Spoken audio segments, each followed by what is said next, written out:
On a night where the Yankees made history with Aaron Judge, the improbable became a reality. What's going on, guys? It's the King of 161st Street. I'm back with another recap. Sorry the recaps haven't been coming as of late. I was a little sick, but I'm back now. Hopefully you guys enjoyed my last video, but enough of the talk. Let's get into it. I'm going to get into the good of last night before I get into the bad, because there were a few things that I saw that I didn't really like and really scares me. But the good from last night, Aaron Judge making history. Move over, babe. There's some company in your room. 60 home runs. And Aaron Judge still got 13 games left.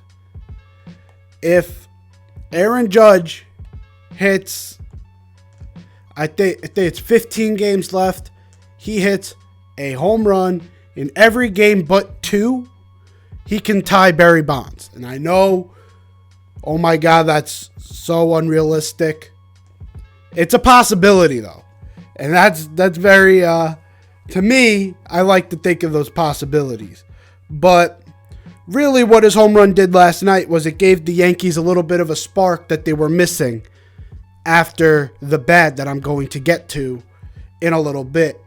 But Aaron Judge really added that spark by getting the home run. And you kind of knew it was coming.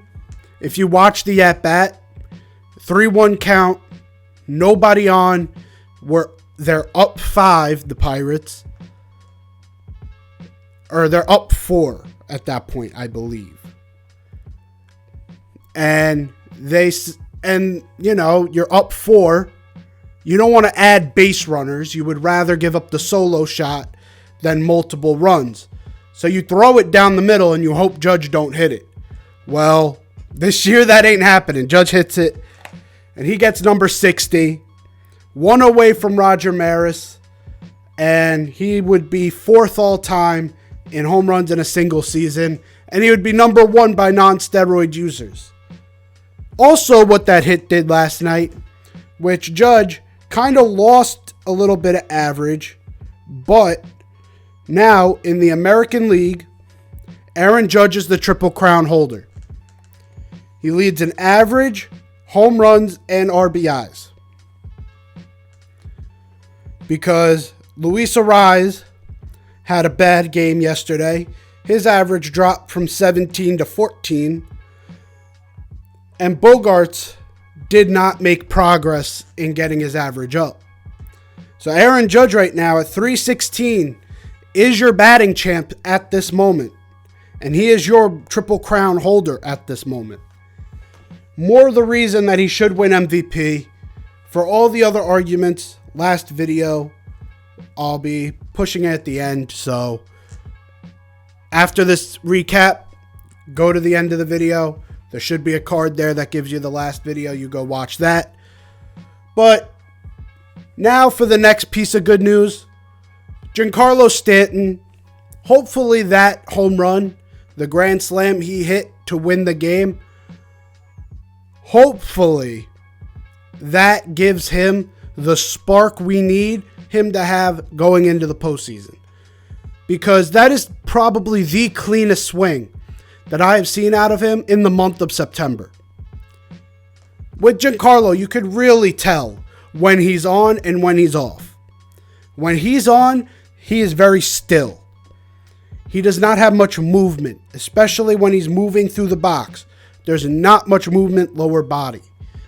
When he's off and he's not feeling real into it, the lower body just like fully goes out of sorts. And you can really tell. Just, he gets out of place. He gets off balanced. That's how you know he's not clicking. And all month, he's been very off balanced. But that swing right there, he was very unbalanced. And that was probably, even though he has 3 home runs this month, that was the one swing that I could say, that is vintage Stanton swing. So that's another big plus, is that hopefully Stanton's coming back And then for the final one of like the big pluses of this game, Harrison Bader made his debut, which even if he didn't have a great debut game, it means Hicks does not have to play. So that already is a bonus for this team. But he decided to come in and actually make a huge impact, having a few hits on the day, giving us clutch runs, reading the ball in the outfield, knowing it drops, using that speed. And then the biggest thing is he tested that foot a lot. And it held up. There was no hobbling. There was no nothing. So the Yankees' slow approach to this, keeping him out until this point, it looks like they did the right thing. And I know everyone started to get a little upset because Montgomery is playing so well out in St. Louis. Everyone's become the biggest Jordan Montgomery fan. I know you were there since day one. No, you weren't, but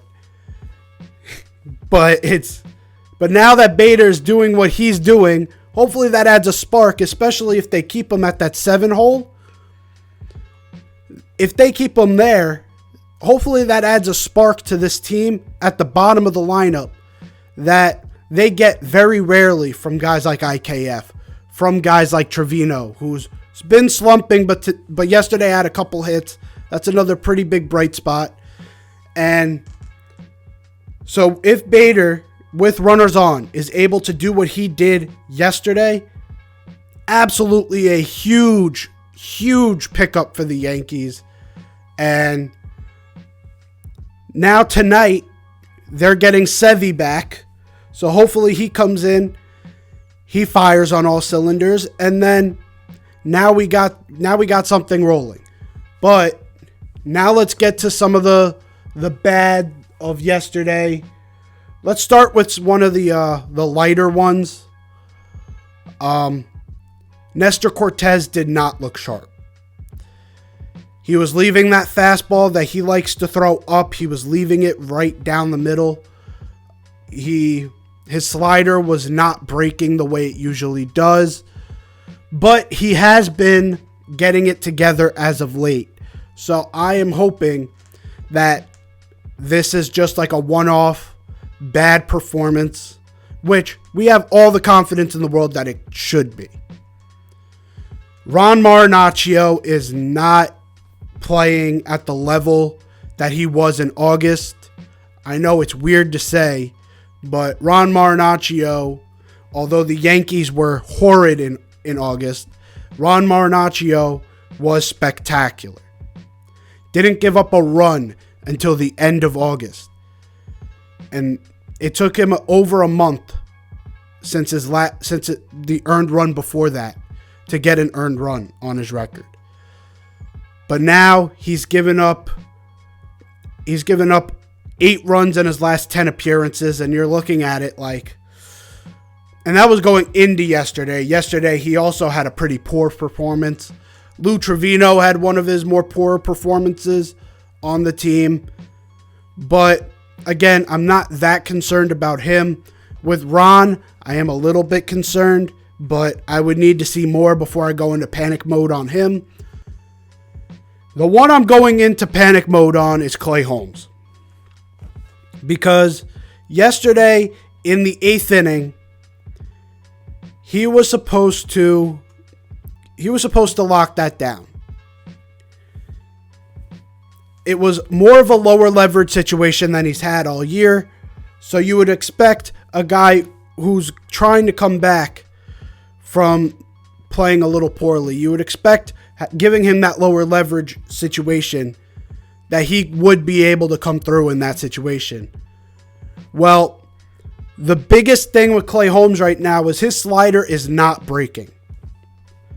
You saw it in Milwaukee, which I did not recap, but you saw it in Milwaukee in that game 1 where we should have won that game, and Clay Holmes gives up the walk-off.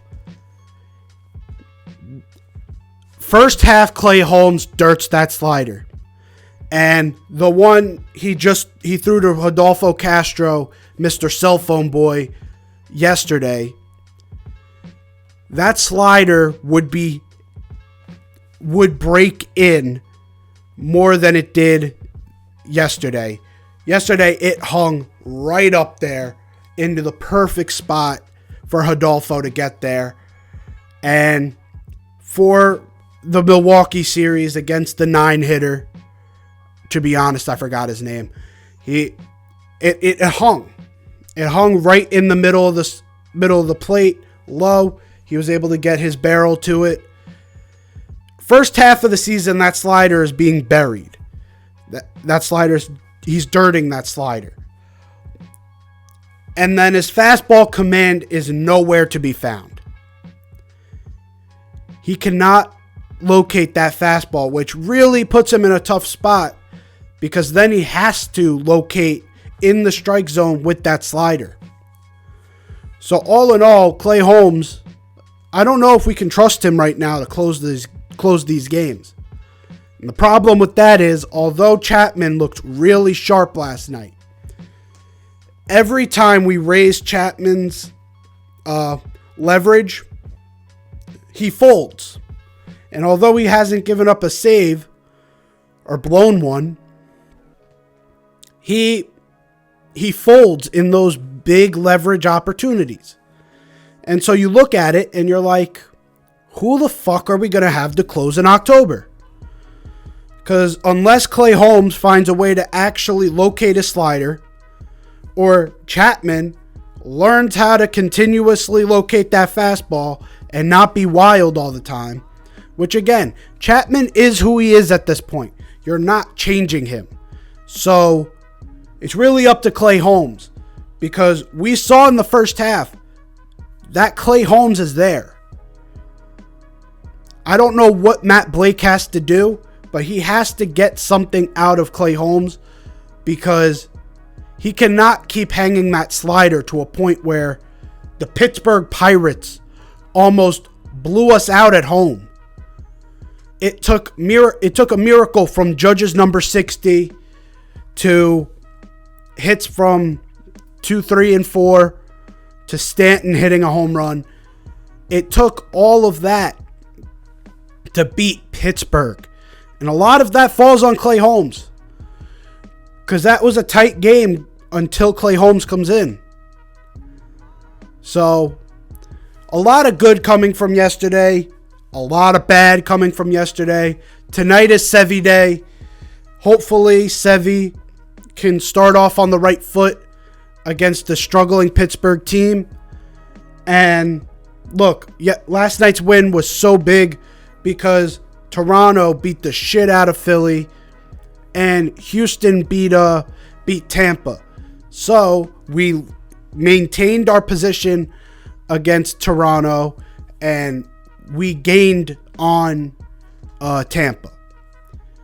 So we're just inching closer to this division crown and that first round bye. Hopefully the Yankees can continue this. Hopefully you enjoyed this video. If you did, leave a like down below. If you're new here, hit that sub button. And look, Aaron Judge is the MVP. If you don't agree with me, go watch this video right over here. And I'll see you guys next time. Peace.